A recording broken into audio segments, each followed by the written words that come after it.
What's up, everybody? I'm back with another video, and sorry for that horrible dab. Only half my face is there, but yeah, I'll be reacting to 3 true creepy lockdown stories from either children. Honestly, in my life, I've never even had a lockdown in my life, which I am very grateful for. So is Faithhunter. I'm being extra quiet because everyone in this house is sleeping except me. This video is being recorded on the same day as that Slither.io video, so yeah. Yeah, so let's get started. Been requesting the hell out of it for a long time. It took a lot of time, but I finally found 3 stories that take place during school lockdowns. Story 1.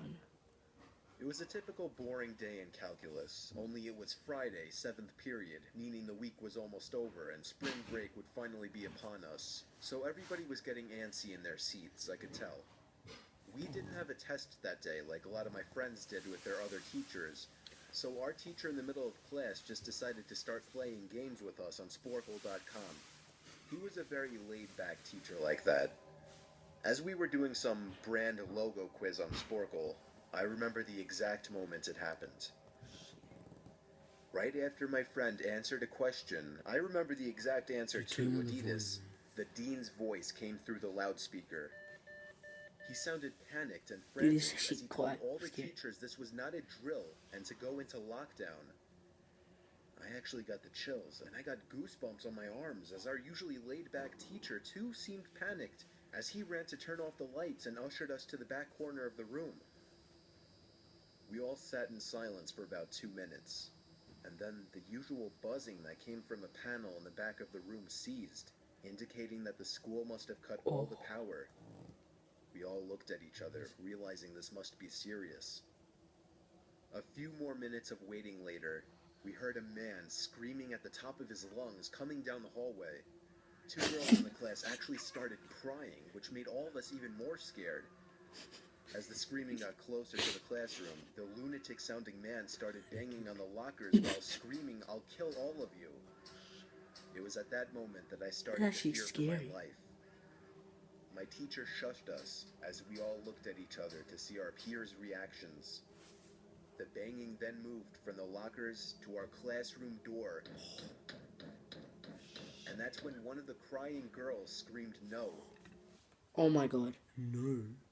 Oh my god. He's gonna eat you. What do you mean no? Yeah. Every time a girl starts crying, well, not like a girl, but people start crying when something bad is happening, it just ruins everything. Dude, you're gonna die. You shouldn't even talk at all. You I mean, no. You're gonna die. No. Okay, let's get back on. I'm sorry, guys, I paused, but I'm just saying, why would you cry? Crying makes it worse. Okay, let's go back. The banging on the door only grew worse as the man started screaming, "Open up." 2 of the girls in the class were crying out loud now. It felt like an eternity that man was pounding at the door. But eventually, he finally continued down the hallway, screaming like a mentally insane person until we could not hear him anymore.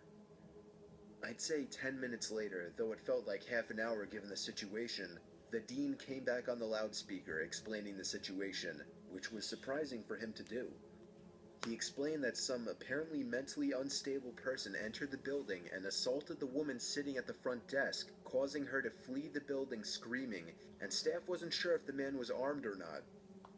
Now, this was before the school had cameras or could afford proper security, so the school was wide open to something like this happening. The staff had done a sweep of all the hallways and classrooms and couldn't find him, so the dean instructed the teachers to resume teaching, but to keep all the doors locked, and to not let any students leave for any reasons.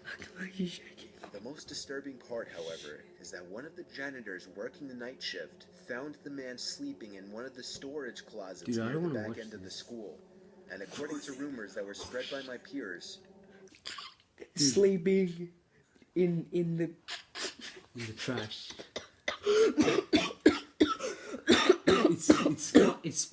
It's funny now, but when we go to sleep, it's actually gonna be scary.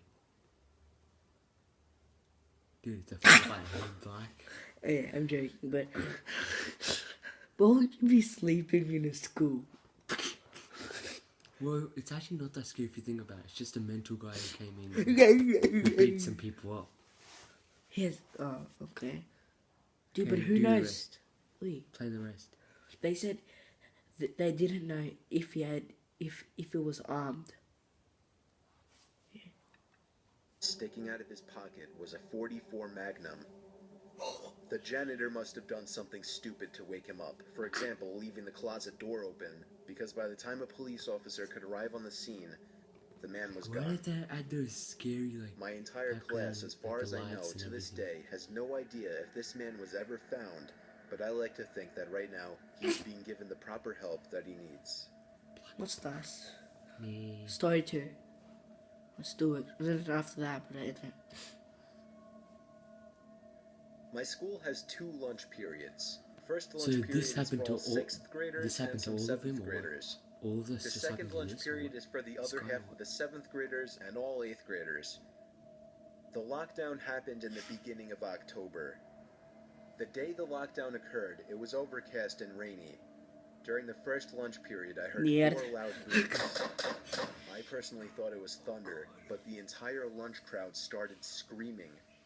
I was thinking those kids were just serious pussies, but the campus security came in and started yelling at people to go into the multi-purpose room. And the kids who were in line buying lunch had to throw out their lunch and come inside. Me and some friends went inside the room I would come along back with for a the huge food. group of other kids. Everyone was curious as to what was happening.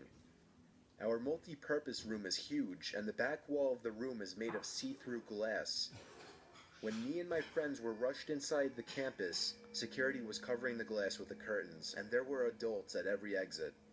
My friend Eric was curious, as well as the rest of us, so he asked one of the adults what was going on. When he came back, he said, "You know how right in front of TMS there's those houses?" I replied, "Yeah." "There's this mentally disabled, crazy man that Why does it have to barricaded be always himself in mental front of his people? house, and he's threatening to commit suicide and kill the cops if he's evicted. Suicide? He was walking around outside of school watching kids in a weird way," Eric told us. It turned out the man was also a registered sex offender, making matters worse. Oh We were no. stuck in the multi-purpose room for a whole hour, taking up 2 periods. After the whole thing was settled, we were escorted to our classrooms one by Dude, I one. don't think you should upload I this. later found out that the man lives next to my friend Brandy, who told me about the previous Halloween when she saw the same man at his window cutting his Oh, arm and writing in his own blood, "Don't come here or I'll kill you," on his window. Dude, Of come course, here, look. being Halloween, people, including Brandy, assumed it was just for the holiday. Oh But no. after this horrific incident, we knew I'm- this I'm- man I'm- was I'm not a mental, scared and person. we're glad he never got near us. God, no, I'm not watching You this. live right next to that guy. Oh. Okay, guys. Thank you guys Last so story, much. Not last story. Just do it. Just do it. No. Everyone's been waiting. They want to watch. Oh yeah, it's been 8 minutes, alright. Okay, I'm sitting back for this one. Last story, guys. Sit Can I'm you- 22 years gonna old, quote fresh you out of screen. college, and I recently got a job at my old high school as a sort of computer intern in the school basement. The basement of the school is very messy and disorganized, but there is a small 3-person office that's actually very nice down there. It has 3 nice big desks, 2 mini fridges, a flat screen TV Actually, mounted on the wall, and oh so satisfying air conditioning, a luxury the students and teachers cannot enjoy in the school. And of course all the school servers and other computery stuff. I got the job because 3 of my old computer teachers flat out adored me. I could actually consider them as real friends, not just teacher figures, so they all helped tremendously in landing me this job. It's been great, until something that happened a few weeks ago. My 2 co-workers that shared the office with me, Dave and Gary, weren't in the office at the time. They were upstairs working on papers or whatever. I was eating my sandwich during my lunch break when I got a phone call from one of the women in the front office telling me the school was on lockdown and that somebody, possibly armed, had entered the school. There wasn't much that I could do other than turn off the lights because, surprisingly, as nice as this little office was, it didn't have an actual door to it, just a big opening, and the door to the whole basement didn't even have a working lock. For my own safety, I did turn off all the lights in the office and my computer screen. I kept my phone on the desk, texting both Gary and Dave, but they wouldn't respond. I sat down there in the dark, playing games on my phone for like What? 20 minutes, Why would you waiting play for the call from up games front to on your tell me to phone? resume working. When you could I possibly had no be idea killed. what was happening. I couldn't hear what was going on upstairs from Dude, down I here. wanna turn the But I volume. was not allowed to make any calls until I was informed that the lockdown was over. Then the noisy basement door opened. As the creaking echoed across the basement and into my office, I sat up from my seat, wondering if I should call out Gary or Dave. I was eager to get some info from them. Someone then came running down the stairs, and their footsteps were approaching my office. I pushed away my chair and crawled under my desk. Somebody entered the office, but did not turn on the lights. There was just silence. I can't even describe the fear I was experiencing. I felt like if I made one sudden noise, I'd be a dead man. Suddenly, my phone dinged as I got a text message. I felt my entire world shrivel up and die at that one moment as I clenched my teeth in fear. Footsteps suddenly moved closer to me until I finally dove out from under the desk in capitulation, begging whoever it was not to kill me. And just then, someone grabbed my arm and pulled me up. Oh my god. It was some guy in a red plaid button-up, jeans, and a reddish-black cap. He told me, "It's okay, I'm just down here hiding with you." Oh, good. "What's going on up there?" I whispered to him. He kind of ignored my question and asked me if there's an exit down here. I told him, "Yeah, around that way." Before he could do anything else, I asked him, "Who are you?" There was a brief moment of Probably him. silence. Before he started explaining, he was coming in to pick up his son when a teacher told him to hide. After his explanation, I checked my phone and saw the text I received was from Dave. It said, "Dude, this is fucking crazy. Some guy with a gun shot Mr. Buckley. He's wearing a red shirt and a hat. Whatever you do, don't come upstairs." I was about to reread that text out loud to the man until I realized. That was I him. looked up and felt my stomach sink. The man seemed to catch on to my suspicious stare. Panicking, all I could think to do was to run for the upstairs. A gunshot echoed through the basement, and I could hear the bullet ricochet off something metal in the darkness. Whoa. But thank God the bullet missed me, and I made it upstairs. Oh, that's Fortunately, scary. police were waiting at all exits, including the basement exit, and caught the man the second he opened the door. More good news. Our teacher, Mr. Buckley, survived the gunshot. Pubag. It was later determined that the man and Mr. Buckley had some beef for whatever reason, but that was never revealed. All we know is that Mr. Buckley couldn't have done anything that would have warranted this kind of reaction.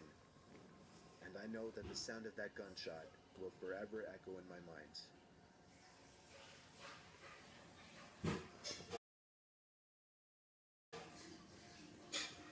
That is it, guys. So yeah, guys, that is the video. I hope you enjoyed. Click that like button, subscribe, and make sure you... Okay. So thank you guys so much for watching. Thank you so much for tuning in. Yes, Faithhunter. He just decided to join along. This was actually quite, Creepy. scary. Creepy. Honestly, the last story was like the creepiest. Yeah. Yeah, cause if the guy like okay, I can't even speak. If the guy was wearing a red jacket and stuff. Oh my god. Bang, okay. And then he pulled me up and I had my face suspiciousness. And then I would just let myself die. Okay guys, thank you so much for watching and make sure